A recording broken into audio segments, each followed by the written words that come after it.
ሊወሰዱ ከሚገባቸው የህግ ማሻሻል የፖሊሲ ማሻሻል ጋር የተያያዘ እርምጃ ሊሆን ይችላል ወይም ደግሞ አሁን በዕለት ተዕለት ህይወታችን የምንመለከታቸው የሰብአዊ መብት ችግሮች ጋር የተያያዘ ሊሆን ይችላል። የዋስትና መብት ተከብሮላቸው ፍርድ ቤት ያለቀቃቸው ብዙ ታሳሪዎች አሉ። እኛ ለምሳሌ በስራ ሂደታችን የሚያጋጥማል የእስር ቤት አያያዝ ሁኔታ ብቻ ሳይሆን ደግሞ ለእስር ምክንያት የሚሆኑ ጉዳዮችና ከምርመራ በፊት የመታሰርንም ጉዳይ ሊመለከት የሚችል ይሆናል። ስለዚህ በዕለት ተዕለት ከሚያጋጥሙን የሰብአዊ መብት ችግሮች በመነሳት ፖለቲካ ፓርቲዎቹ ቢመረጡ መንግስት ቢሆኑ የሚወስዷቸው የተጨበጡ የሰብአዊ መብት እርምጃዎች ምን እንደሚሆኑ መወያያ መከራከሪያ መነጋገሪያ አጀንዳ ከሆነ ሰብአዊ መብቶች የምርጫው አጀንዳ ሆነ ማለት ነው። ስለዚህ እንደሚመስለኝ ሲቪል ማህበረሰብ ድርጅቶችም አንዱ መልእክቱና ትኩረቱ እዚህ ላይ መሆን ያለበት ይመስለኛል። ስለዚህ ሳጠቃልለው እነዚህ ሶስት ዋነኛ ጉዳዮች ትኩረት ልናደርግባቸው የሚገባ ይመስለኛል። አንደኛ ፓርቲሲፔሽንን ተሳትፎን ማረጋገጥ አለብን። ሁለተኛ ልዩ ትኩረት የሚሹ የህብረተሰብ ክፍሎችን ልዩ ትኩረት ሰጥተን መስራት መቻል አለብን። ሶስተኛ በጣም በተቻለ መጠን ሰብአዊ መብት የምርጫው አጀንዳ እንዲሆን ማድረግ መቻል አለብን። ስለዚህ በእኛ በኢትዮጵያ ሰብአዊ መብቶች ኮሚሽን በኩል በእነዚህ ሁሉም ስራዎች ላይ የተወሰነ ዝግጅት ያደረግንባቸው የጀመርናቸው ስራዎችም አሉ። በእናንተም የተጀመሩ ስራዎች ቢያንስ አንዱ በእነዚህ ስር የሚወድቅ እንደሆነ ገምታለሁኝ። ከዚህ ውጭ ያሉ ደግሞ የሚቀሩ ስራዎች ካሉም ደግሞ መነጋገርና መወያየት አለብን። ግን ሰፋ ባለ አነጋገር ዋነኛ ትኩረት የሚሻው በተለይ ከሰብአዊ መብት አንጻር ይህ ይመስለኛል። የትኞቹ ስራ ላይ ደግሞ ሲቪል ማህበረሰብ ድርጅቶችና ኮሚሽኑ ሊተጋገዝ ሊረዳዳ ሊደጋገፍ ይገባል የሚለውን ደግሞ እንመካከርበታለን ማለት ነው። ምናልባት ተስፋ የማደርገው ይህንን የምርጫን ስራ በተመለከተ የበለጠ ስራችን የተቀናጀ እንዲሆን አንድ አይነት ምርጫ ላይ አተኩሮ የሚሰራ አንድ አይነት ደግሞ አነስ ያለ ግሩፕ ወይ እናቋቁማለን ወይ እንፈጥራለን ብዬ አስባለሁ። በአንድ በኩል ላይ ይገባኛል ብዙ ጊዜ በእንደዚህ አይነት መድረኮች ሁሉ ጊዜ ታስክ ፎርስ ኮኦርዲኔቲንግ ኮሚቴ የሚባል በተቋቋመ ቁጥር ድግግሞሽ ያለው ሊመስል ይችላል። ግን አንዳንድ ጊዜ አስፈላጊ ድግግሞሽ ነው። የግድ መወያየት መነጋገር መረጃ መለዋወጥ አለብንና በተለይ የምርጫ መታዘብ ስራ ውስጥ በምትሄዱበት ጊዜ በእኛ በኩልም ልክ እናንተ ሲቪል ማህበረሰብ ድርጅቶች የምትሰሩት የምርጫ መታዘብ አይነት ሳይሆን የሰብአዊ መብቶች ክትትል ስራ ስለምናደርግ የእኛ የሰብአዊ መብቶች ክትትል የምንለው ስራና እናንተ ሲቪል ማህበረሰብ ድርጅቶች በተለይ በሴኮ አማካኝነት የምትሰሩት የምርጫ መታዘብ ስራ በተቻለ መጠን መረጃ ቢቀያየር ብንነጋገር ጠቃሚ ይሆናል ብዬ አስባለሁ እና በተለይ እሱንም በሚመለከት የሴኮም ጓደኞች እዚህ እንዳሉ እየተመለከትኩ ነው። ስለዚህ እሱንም በሚመለከት ትንሽ እንዴት ኮንክሪት ተርምስ በተጨባጭ ሁኔታ ምን ማለት ነው መተባበር መቀናጀት ማለት ምን ማለት ነው የሚለውን ትንሽ ሀሳብ ብንለዋወጥና አንድ አይነት አሰራር ዘዴ ላይ ብንደርስ ጠቃሚ ነው ብዬ አስባለሁ። መልካም ውይይት። በጣም አመሰግናለሁ። ብዙዎቻችሁን ማቃችሁ ጓደኞች ቤት ውስጥ ስለማይ ሁላችሁንም ሰላም ብያለሁ። በኋላ በግል ደግሞ አገኛችኋለሁ ብዬ አስባለሁ። በጣም አመሰግናለሁ።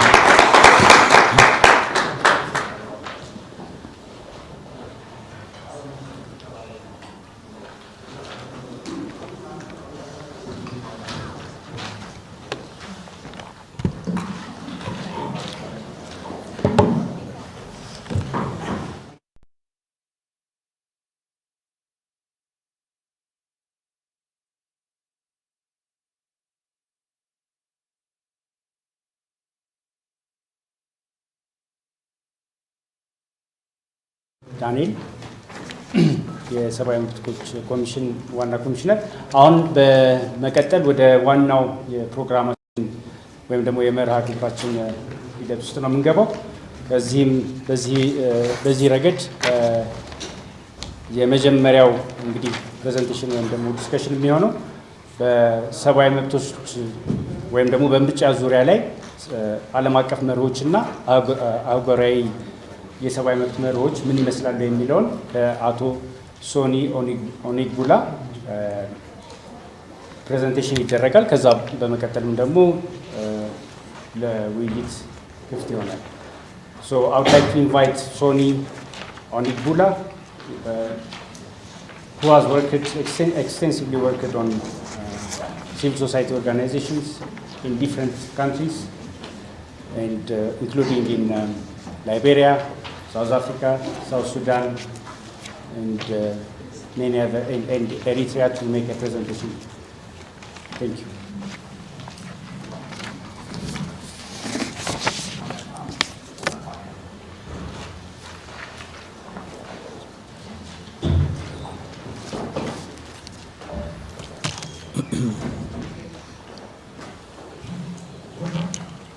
Good morning, everyone. My name is Sonny Onyebula. I work with the Office of the High Commissioner for Human Rights, and I bring greetings from the Regional Representative, Mr. Marcel Apovo. We are so happy to be here this morning to make this presentation, which underlines the cooperation between the Office of the High Commissioner for Human Rights and the Ethiopian Human Rights Commission. We want also to acknowledge the work that has been going on, the reformation that has been going on in the Commission, and acknowledge the efforts of the Chief Commissioner, Dr. Bekele, for these great strides. And on behalf of our regional representative, we commit to continue to support the Commission and work together with the Commission to enhance the civic space in Ethiopia and put human rights continuously in the agenda. Thank you. My presentation this morning will be on international and regional human rights norms in the context of election.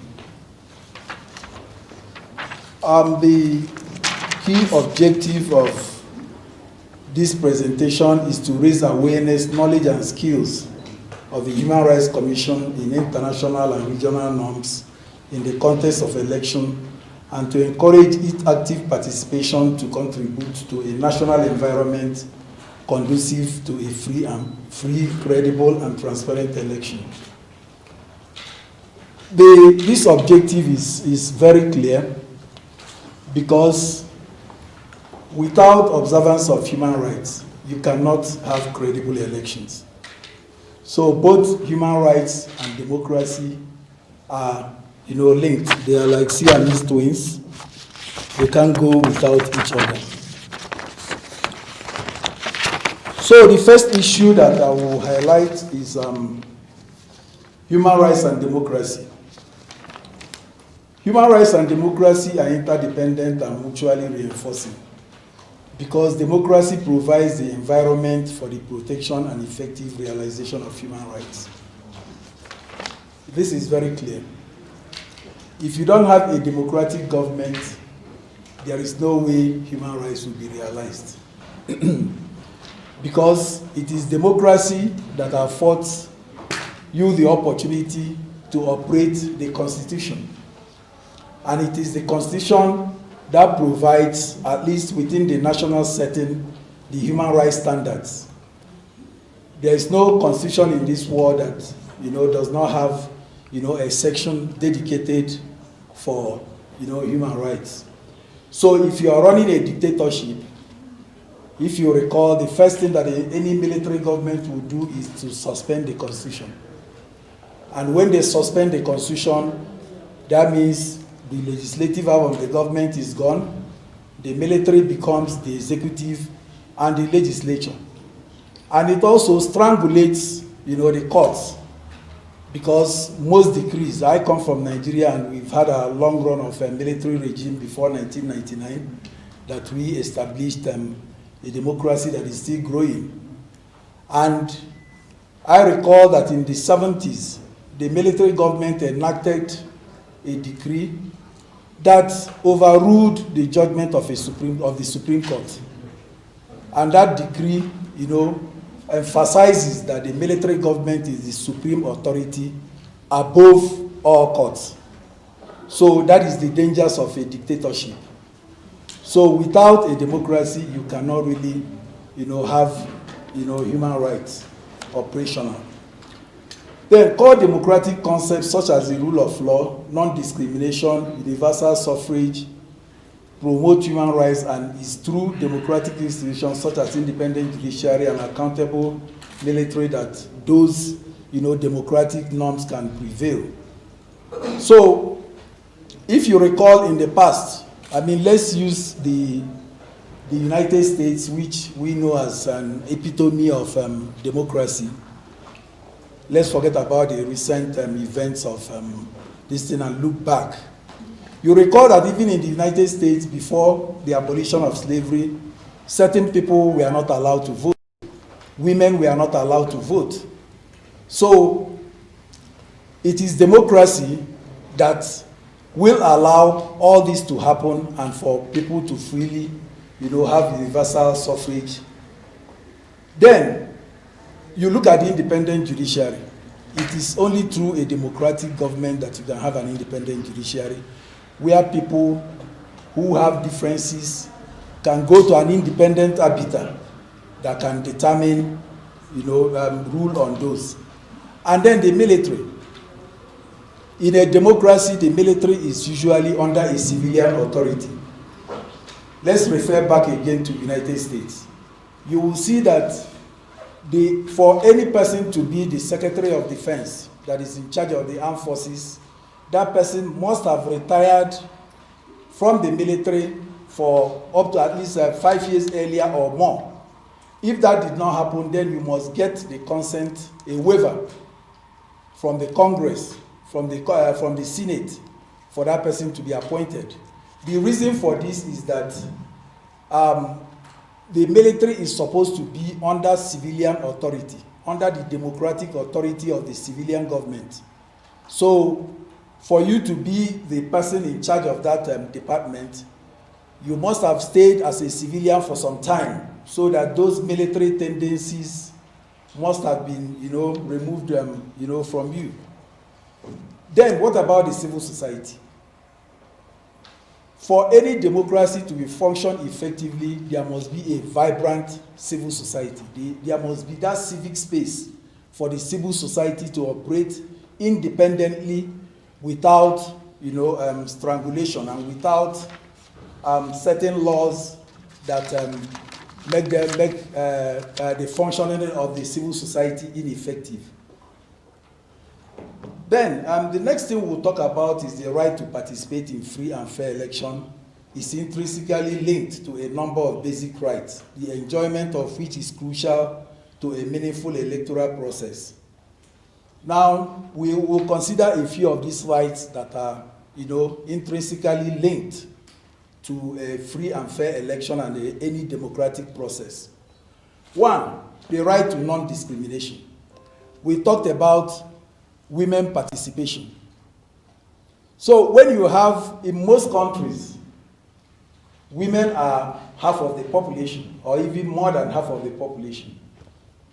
So in situations whereby women who are half of the population are not allowed to participate, not that they are discriminated by law, but by culture, by unfair practices, women are not allowed to seek for votes, or even in the olden days participate, even vote. So thank God we have overcome that of voting. But what about participation? So that is why I give kudos to certain countries. Let's come back to Africa, like Rwanda, that allocates about 50% of the electoral offices to women. Because when only men participate, men are everywhere dominating the space, then the voices of the half of the population is not heard. Then what about youth? What about people with disability and other marginalized groups? I heard the Chief Commissioner talking about people, vulnerable people, and how they should be included in the election. That is a very good practice. So how do you make the electoral process to accommodate these people? Now, for example, when you put registration centers 200 kilometers away, how do you want certain people, the poor people who do not have money for transport, persons with disability, and other categories of people. How do you want them to participate in that process? So even though there is no legislation forbidding them, but the government have not made that process accessible to this category of people. So we should take that into consideration. Freedom of opinion and expression. How is the freedom of expression? Are people free to express themselves? Freedom of expression is very essential to the practice of democracy because people should air their views. People should be allowed to air their views. But remember also that where your right ends is where the next person's begin. So this does not mean that irresponsible expression that leads to hate speech. You know what hate speech causes? When you go back to Rwanda, the genocide against the Hutus, the massacre in Srebrenica, and other atrocities, the atrocities against the Jews during the Second World War, all these things were caused by incitement. People expressing their freedom of expression, but using that free speech to incite the population against the other, to demonize people who look different from them. Everybody cannot look the same. People are tall, some are short, some are light in complexion, some are dark, So those differences should not be allowed to affect others. So, but even though government should have legislations to control, hate speech and all those other excesses, but that the restriction should not be undue. It should not be used to muzzle free speech. Then freedom of association and peaceful assembly. Create and belong to political parties. People have a right to participate. Everybody must not be a member of the ruling party. Some people, opposition must be allowed. Responsible opposition, must be allowed. So when government strangulates the freedom of association, like, people want to gather together, they must get police permit. In a lot of countries, that, even in Nigeria, that has, the courts have ruled that is illegal. Police have no authority permitting anybody. What the police should be allowed to do is to provide security so that people can enjoy their right to freedom of expression and freedom of association. Then right to life and physical integrity. Intimidation. When people say things you don't like, instead of you to express your own point of view, you resort to violence. That is not in line with democratic practices and does not allow for enjoyment of fundamental human rights, which will promote democracy.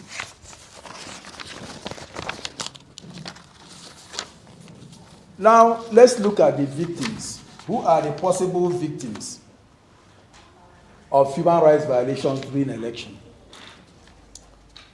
Electoral contests, people are very passionate about electoral contests. People want to win. So that even makes me wonder most of the times whether these politicians are really, they want to serve. Because if you really want to serve people, why should I die because I want to serve you? Why? So we are all living witnesses to what happened in the United States when the former president refused to accept the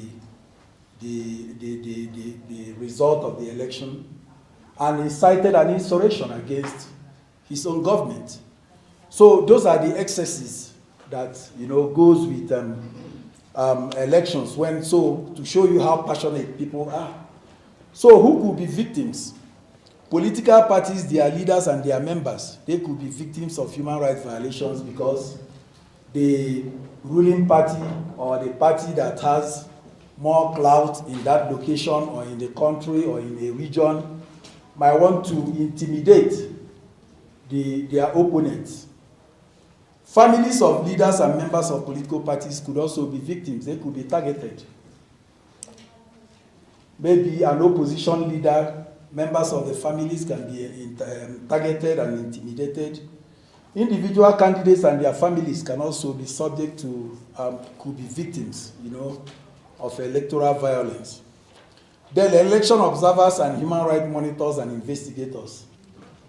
I recall during a particular election in Nigeria, one of our colleagues, who is late now, who was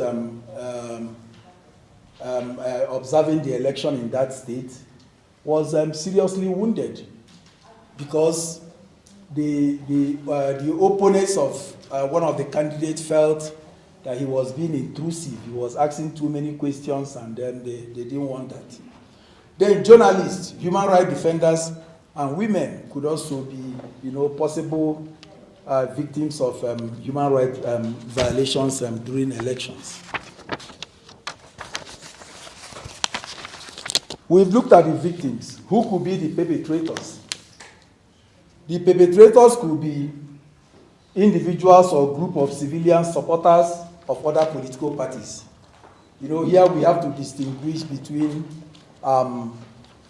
perpetrators in terms of state actors and individuals who commit human rights abuses. We distinguish between human rights violations and human rights abuses because an individual cannot commit a violation, is a state actor, but when the government refuses to take action, it becomes a human rights violation. Then political party leaders and members. These people could also be perpetrators. Government officials and security forces. So we know that most times, especially in Africa, the security forces may not be independent. They take instruction from the government in power. Then rebel groups, they could also be perpetrators of human rights abuses.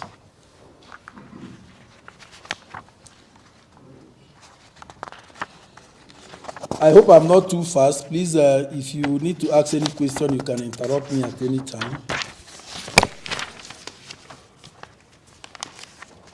Oh, sorry.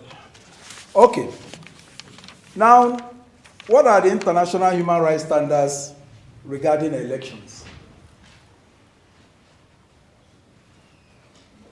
Number one is the right to participate in public affairs, including through elections, either by casting a vote or running for political office. It's a fundamental right guaranteed under a number of international human rights instruments Ethiopia has subscribed to, including Universal Declaration of Human Rights and the International Covenant on Civil and Political Rights. I think Ethiopia and which other country? I think probably it was only Ethiopia. We won't here recognize the apartheid South Africa because they were representing only maybe a few people, less than 30% of the population. So I think Ethiopia was the only country that was there when the Universal Declaration of Human Rights was agreed upon in 1948. Is it? Great. So this UDR and ICCPR gives us the right to participate in public affairs of our country. So every Ethiopian has a right to run for election. If you are not running for election, you are indirectly participating by voting. So the government has a responsibility to ensure that everybody is given the opportunity to participate either by running for election or by voting. And the process starts with registration of voters. So that is a key element. A lot of people get interested only during the election. But you forget that if you don't register, you cannot vote.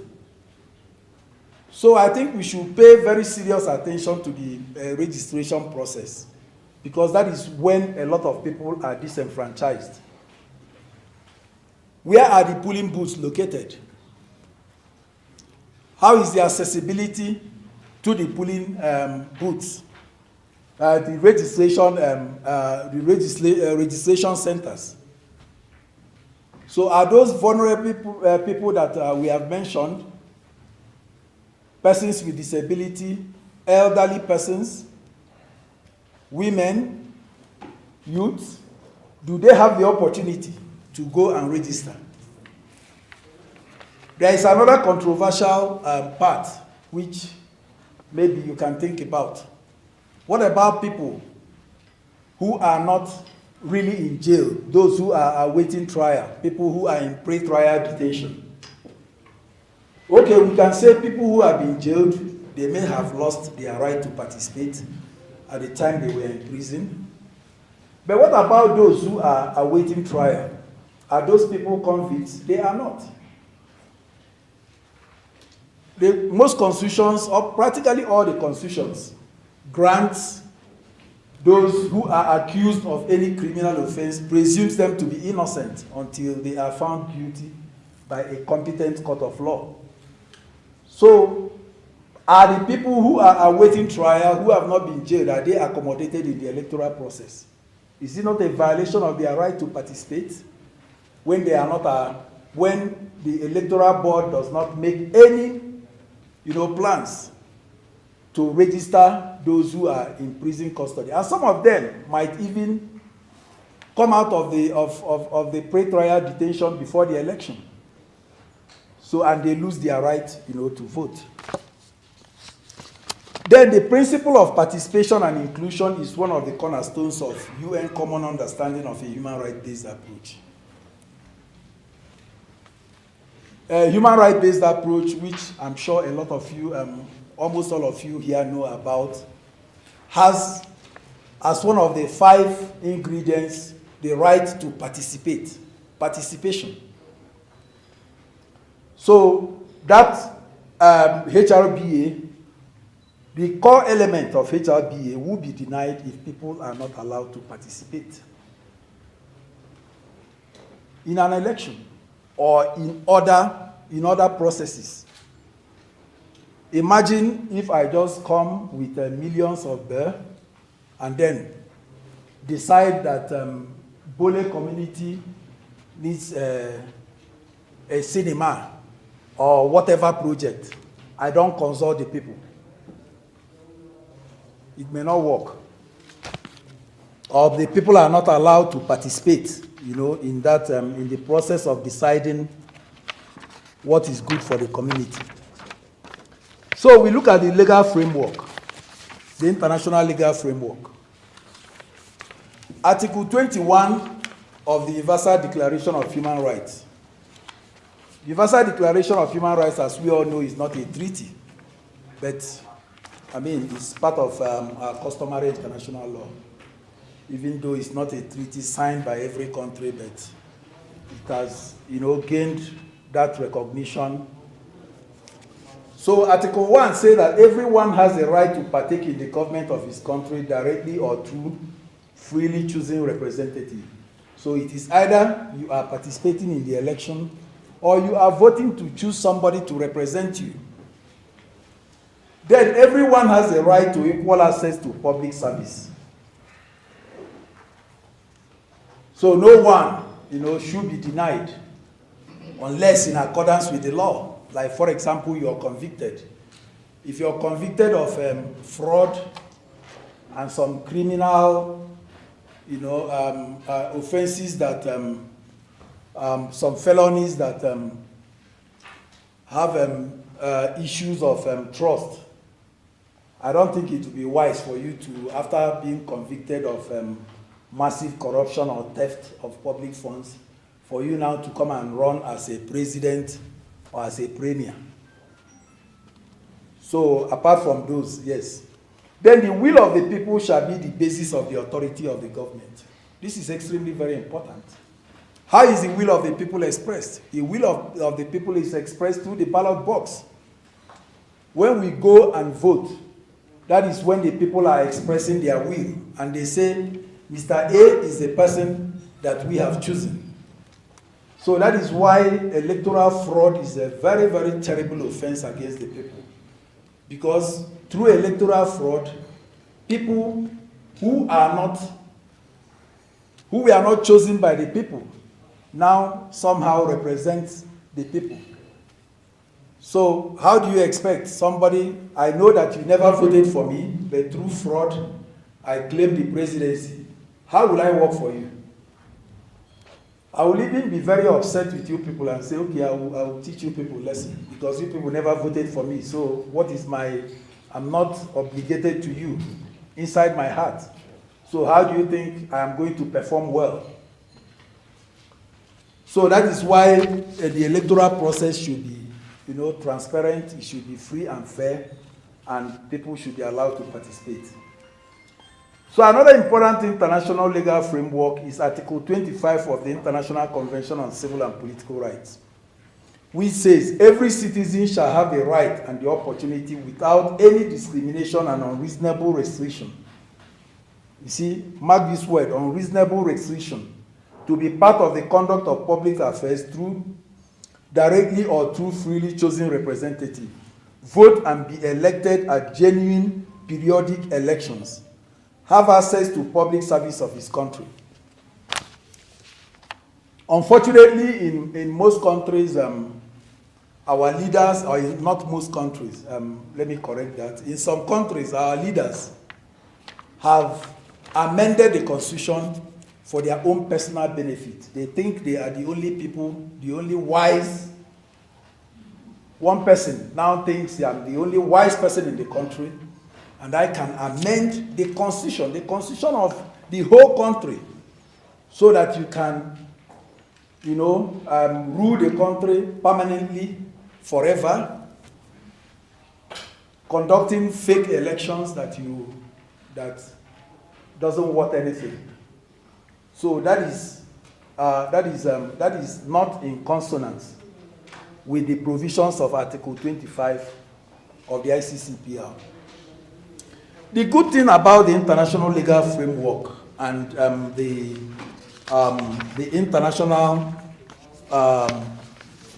conventions and treaties, both the one at the UN level and the one at the regional level, is that under the Ethiopian law, correct me if I'm wrong, under the Ethiopian law, once Ethiopia has ratified an international treaty, it becomes part of the law. Is that correct? Good. Okay, another legal framework that we should take into consideration is Article 5 of the Convention on the Elimination of Racial Discrimination, which states that the right to participate in election, to vote and stand for election on the basis of universal and equal suffrage, to take part in the government, as well as in the conduct of public affairs at any level, and have equal access to public service. So this is very clear.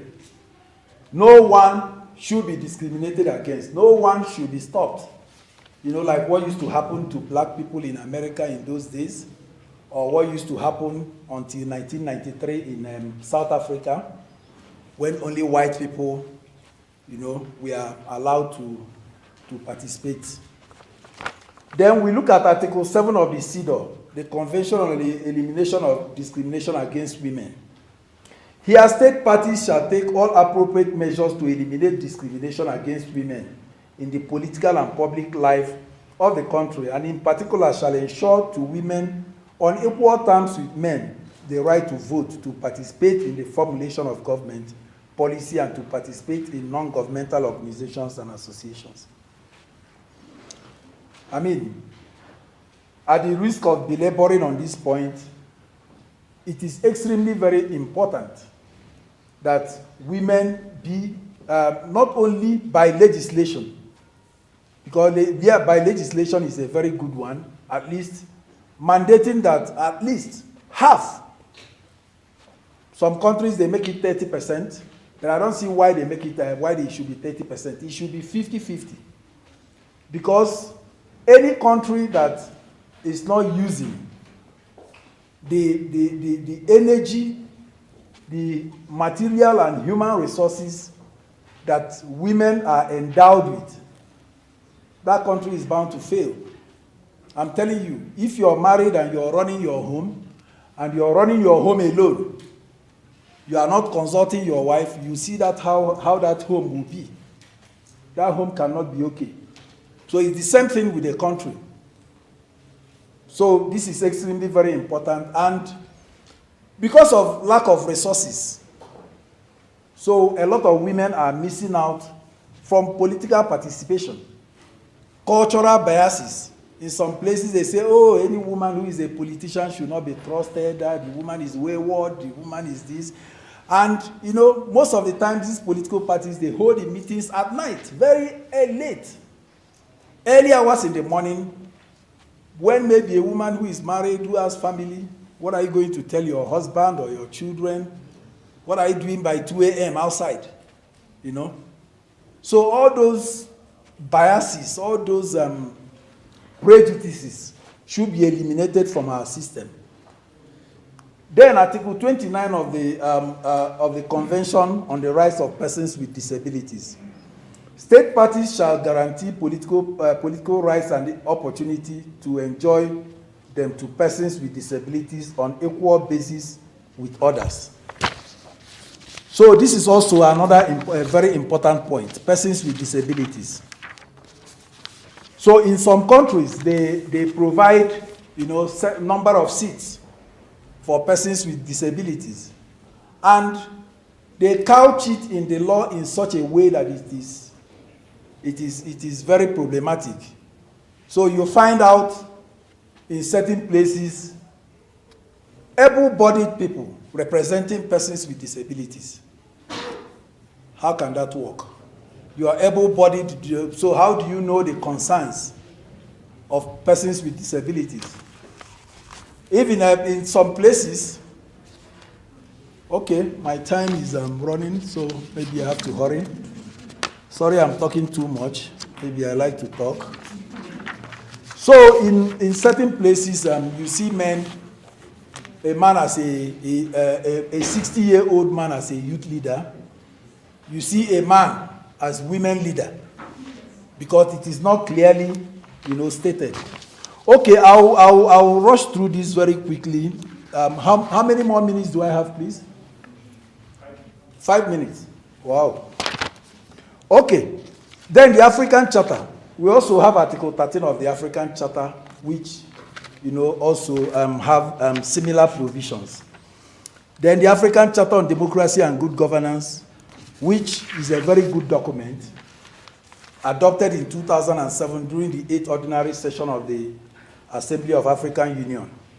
So this charter on election and good governance establishes that democracy and people participation as an individual fundamental right, and reinforces all that are contained in the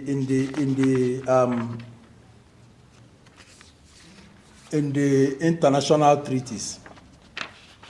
So it also provides, you know, a great opportunity for national human rights institutions like the Ethiopian Human Rights Commission, and the important role that the Commission should play in enhancing, you know, democratic practices.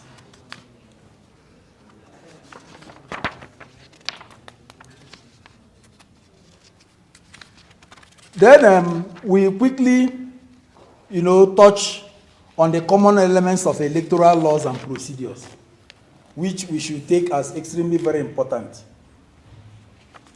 and closely monitor.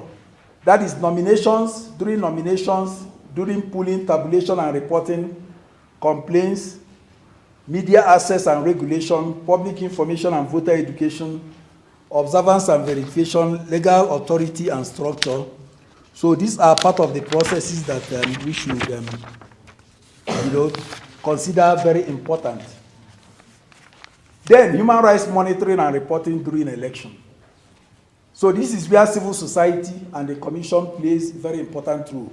So all the electoral process from the voter registration, that is pre-election, during the election itself, campaigns, the commission and the civil society should monitor this closely, document violations, and, you know, recommend to the government appropriate measures to improve the process.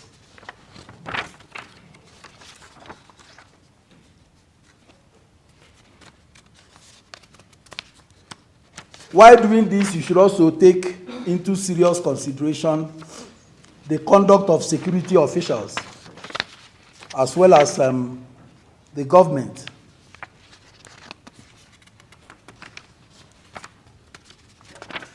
Then we have some recommendations. The recommendations is mostly to the Ethiopian Human Rights Commission. The Commission should ensure that international and regional human rights norms are adhered to in the context of election. Recommend to the government to align national laws to be in consonance with international and regional standards. I know that in Ethiopia, once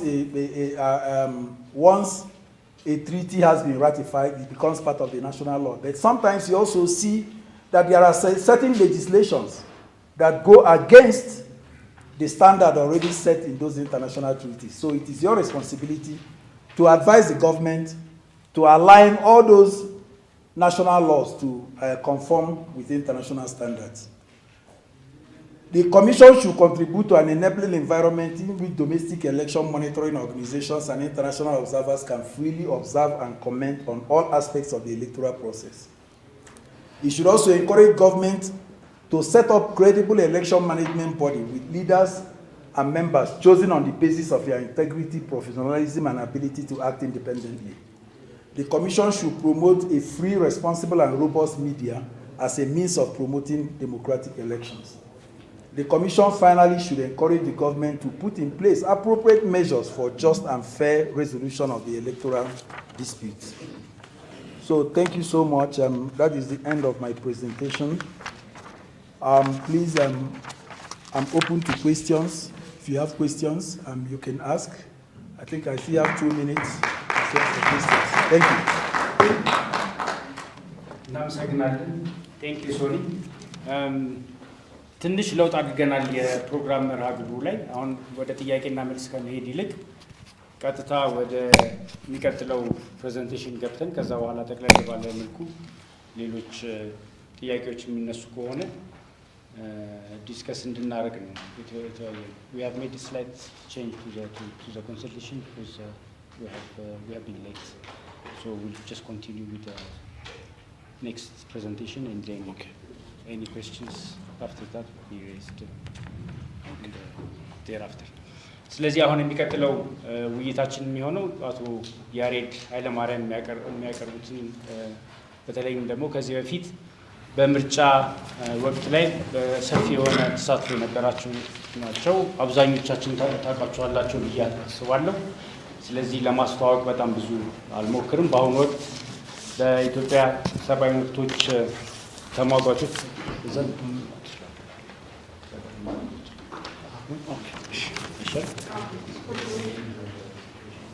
የኢትዮጵያ ሰብአዊ መብቶች ተሟጋቾች ማህበር መስራችና መሪ ናቸው። ከዚህ በተጨማሪም በአፍሪካ ዩኒየን ተወካይ ናቸው በዚህ ድርጅት ላይ።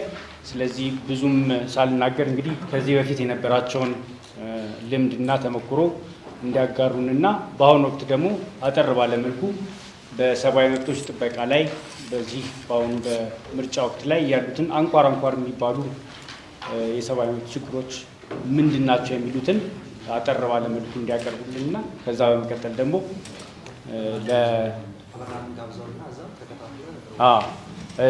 ምሳ እንወጣለን።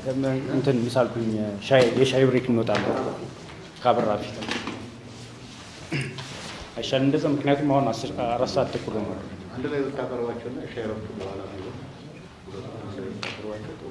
ይሄድብናል በኋላ ላይ ይሻላል። እሺ፣ ስለዚህ አቶ ያሬድ እንደምናችሁ አመሰግናለሁ ኪነ። አንዳንድ የፎርማት ለውጦች ስላሉ ምናልባት አቀራረቤንም ካዘበራረቀው በፎርማቱ ላይ ለውጥ ባደረጉት ሰዎች ነው የማሳብበው። በመጀመሪያ ይሄንን ትልቅ ሀገራዊ ጉዳይ በማዘጋጀትና እኔንም ያሳለፍኩትን ልምዴንም በሂደት የተማርኳቸውን ነገሮች እንዳካፍል እድሉን የሰብአዊ መብት ኮሚሽኑና ሴሮ ስለሰጡኝ ከልብ አመሰግናለሁ። ሁላችሁንም እንደምናደራችሁ እንደምንዋላችሁ። የምንተዋወቅ ሰዎች ያላገኘኋችሁ እንግዲህ በኋላ በደንብ እናወራለን። የተነገረኝ ፕሬዘንቴሽኑን ፓወርፖይንት ማዘጋጅቼ ነበር። ፓወርፖይንቱ ለጊዜው የፎርማት ለውጥ ስላለ ይቅር ስለተባለ ወደ ስክሪን አይበጣም። በእንግሊዘኛ ነው የተዘጋጀው። ስለዚህ አሁን ወደ እኔ የሎካል ሚዲያዎችም ለህዝብም ስለሚተላለፍ ብዙ የውጭ ነዋሪዎችም የውጭ ዜጎች አማርኛ የማይናገሩ ሰዎች እዚህ ብዙ ሰዎች ስለሌሉ በአማርኛ ቢቀርብ የሚለውን ኢንሲስት ሳረግ ነበርና ምክንያቱም በላይቭም ስለሚተላለፍ በየቤቱ በየሌሎች ቦታዎችም ያሉ በዚህ ምርጫ ላይ ቀጥተኛ ተሳትፎ የሚያደርጉ ሰዎች የምንነጋገረውን ነገር ገብቷቸው መልእክቱ ከዚህ ቤት ጭምር እንዲወጣ እኔም በሐሳቡ ስለተስማማው ፕሬዘንቴሽኔ በእንግሊዘኛ የተዘጋጀ ቢሆንም በአማርኛ ለማቅረብ ወዳለው የማቀርባቸው ነገሮች እንግዲህ I would like to thank Mr. Sani for doing the introductory part of mine as well in a very excellent way. So thank you so much. I'm not going to spend my time on the introductory part. ስለዚህ ቀጥታ ወደ ዋናው ጉዳይ ነው የምገባው። ባለፉት 5 ምርጫዎች ከአንዱ በስተቀር ሁሉም ምርጫዎች ላይ የመሳተፍ እድል ነበረኝ። የ1995ቱን ምርጫ ጅማ አካባቢ ሄጄ አቦጊዳ በሚባል ድርጅት ስር ሆኜ በደንብ የመታዘብ እድል ነበረኝ። 1 ወር ያህል እዛ ላይ አጥፍቻለሁ። ከዛ በኋላ የምርጫ 2000 እንደዚሁ በኢሰመጉ ስር በኢትዮጵያ ሰብአዊ መብቶች ጉባኤ ስር ደሴና የተለያዩ አካባቢዎች እንዲሁም አርባ ምንጭ ብዙ እዛም ላይ በቀጥታ ተሳትፎ ነበረኝ። ከዛ በኋላ የ2005ቱ ምርጫ በተለይ ከዶክተር ዳንኤል በቀለ ጋር በብዙ መንገድ እና ሌሎችም የሲቪክ ማህበራት ተወካዮች በተሳተፉበት እዛም ላይ ብዙ ስራዎች አብረን ሰርተናል። ከዛም ብዙ የምንማረው ነገር ስላለ እዛም ላይ አንዳንድ ነገር ላካፍላችሁ እችላለሁ። ሌላው ከዛ በኋላ ያሉት ምርጫዎች እንግዲህ የ2010ሩ ብዙም የተፋዘዘ የምርጫ ወቅት ነበረ። እዛ ላይ ብዙም ቀጥተኛ ተሳትፎ የለኝም። ነገር ግን ከተለያዩ ከወጡ ሪፖርቶቹን በርቀት ከታተል ስለነበር ከዛም ላይ አንዳንድ ነገሮች ልል እችላለሁ። በተለይ ግን በ2015 አገር ውስጥ መግባት ያኔ አልችልም ነበር። ነገር ግን ኬንያ ድረስ በመምጣት ለአምነስቲ ኢንተርናሽናል ለ4 ወር ምርጫውን በርቀት ሆኖ ይከታተል ስለነበረ እዛም ላይ እንደ ኮንሰልታንት ሆኜ ምርጫውን በቅርበት የመከታተል እድል ነበረኝ። ስለዚህ ከነዛ ልምዶች በመነሳት አንዳንድ ነገሮች ማለት እችላለሁ።